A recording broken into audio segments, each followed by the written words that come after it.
할렐루야, 반갑습니다. 오늘 잠언서 9장 가도록 합니다. 이 9장에 오시면 지혜와 어리석음에 대해서 대비해서 말씀하고 있는 것을 봐요.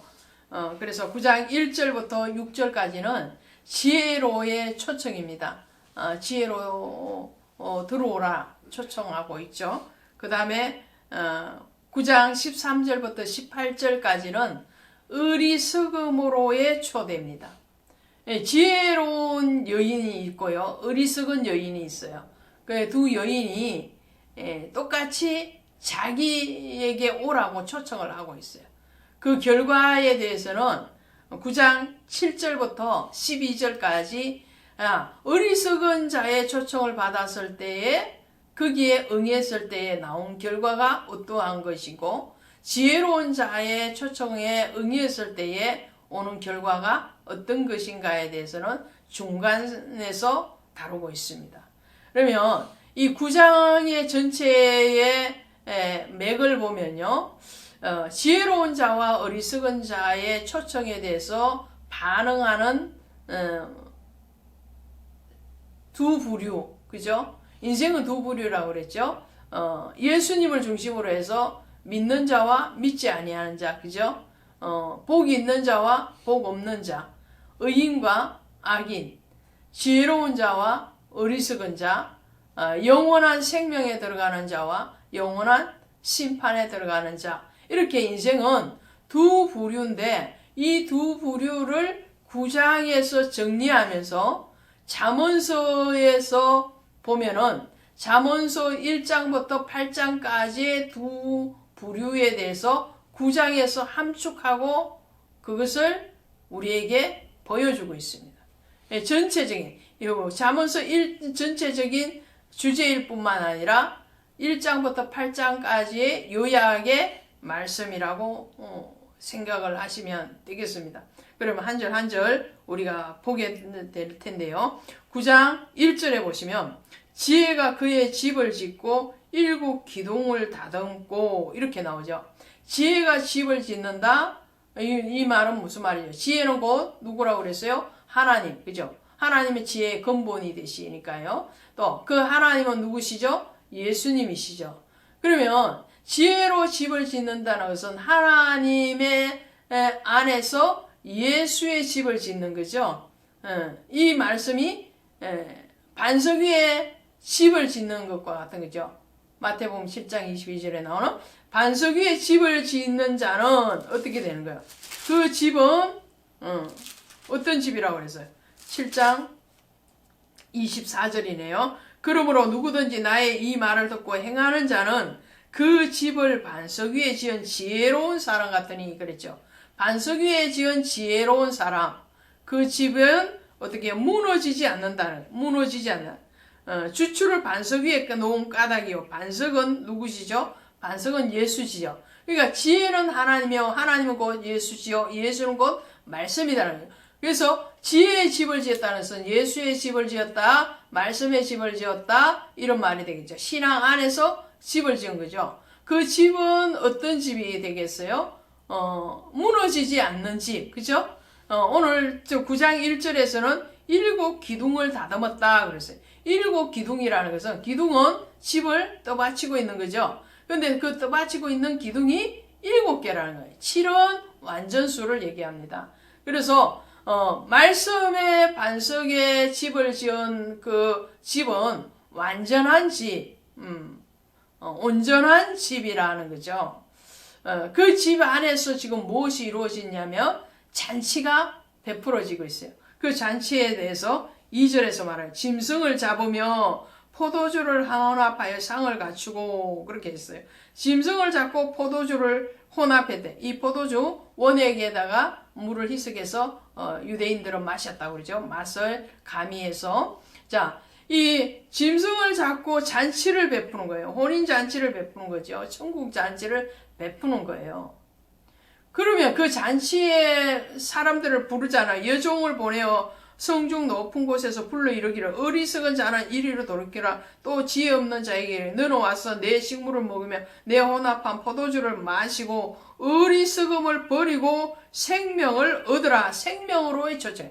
지혜로의 초청은 생명으로의 초청이라는 거죠. 와서 먹고 마시고 생명을 얻으라는 거예요.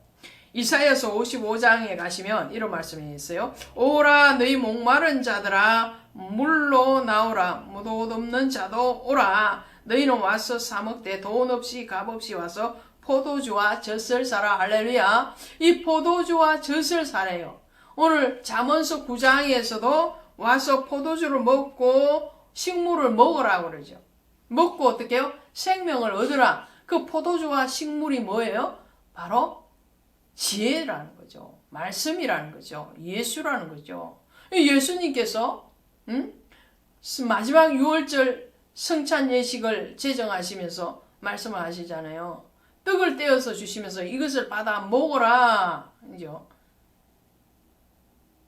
또 포도즙을 나누시면서 뭐라고 그래요? 이것을 받아 마셔라. 이것을 먹고 마시는 자는 어떻게 해요? 영생하리라. 영생하리. 죽지 아니한다는 거죠. 오늘 그 잔치로의 초청은 바로 예수로의 초청이요. 생명의 초청을 하고 있죠. 반면에 어리석은 여인도 똑같이 초청을 합니다. 13절에 보니까 미련한 여인이 떠들며 어리석어서 아무것도 알지 못하고 자기 집 문에 앉으며 성읍 높은 곳에 있는 자리에 앉아서 자기 길을 바로 가는 행인들을 불러 이르 어리석은 자는 이리로 돌이키라. 또 지혜 없는 자에게 이르기를 도둑질한 물은 달고 몰래 먹는 떡이 맛이 있다 하는도다. 오직 그 어리석은 자는 죽은 자들이 거기 있는 것과 그의 객들이 소울 깊은 곳에 있는 것을 알지 못하느니라. 자, 어리석은 여인의 대비를 하고 있죠. 지혜로운 여인, 어리석은 여인이에요. 이 지혜로운 여인의 부르짖음과 똑같이 미련한 여인도 지나가는 사람들에게 자기에게 오라고 초청을 합니다. 근데 오라고 하는데 그 오면 어떻게 되는 거예요? 유혹의 말이 뭐냐면 몰래 먹는 떡이 맛이 있고 몰래 도둑질한 물이 달다. 이 도둑질한 물 몰래 먹는 떡이 뭔가요? 이 잠언 5장 15절에 가면 내 물을 나누지 말라고 그러죠. 우리가 지난번 봤던 거예요. 5장 15절 16절에 가면 너는 내 우물에서 물을 마시며 내 샘에서 흐르는 물을 마시라. 어찌하여 내 샘물을 집 밖으로 넘치게 하며 내 도랑물을 거리로 흘러 넘치게 하여 그 물이 내게만 있게 하고 타인과 더불어 그것을 나누지 말라. 여기서 뭐라고 그랬어요? 이 물은 합당한 혼인관계에 있는 부부 간의 생활이라고 그랬죠. 침상을 더럽히지 말라 그래요. 예, 예수 그리스도와 침상에서 나눠야 되는 건 사랑을 다른 곳에서 나누거나 그 침상으로 예수가 아닌 다른 사람을 다른 이단을 끌어들이지 말라. 다른 교훈을 끌어들이지 말라. 영적으로 다른 교훈, 다른 진리죠. 다른 가르침, 교훈이죠. 그것뿐만 아니라 육적으로도 다른 어떤 행위를 하지 말라. 부부 간의 관계 아닌 혼의 관계를 하지 말라. 그런 말이죠. 그런데 이 어리석은 여인은 그것을 주장하는 거예요. 다른 교훈, 다른 신, 또 다른 육체적인 관계를 통하여서 우리가 즐기자라고 말을 하는 거예요. 그게 초청이 되어지면 어떻게 되는 거예요? 소울로 내려간다. 소울 깊은 곳에, 지옥 깊은 곳으로 간다라는 말이죠. 그래서 7절부터 12절까지 이제 초청받은 자가 가져오는 결과에 대해서 말을 하는데 두 가지만 보도록 합니다. 9절을 보시면 9절 지혜 있는 자에게 교훈을 더하라. 그가 더욱 지혜로워질 것이요 의로운 사람을 가르치라. 그의 학식이 더하리라. 자, 지혜로 가면 더 지혜로워진다는 거예요. 더 의로워진다는 거죠. 반면에 미련한 자리에 가면 어떻게 되는가요? 미련한 자리로 가는 사람은 이런 거예요. 12절에 보면 내가 만일 지혜로우면 그 지혜가 너희를 내게 유익할 것이라. 내가 만일 그만하면 너 홀로 해를 당하리라. 자, 해를 당하는 거예요.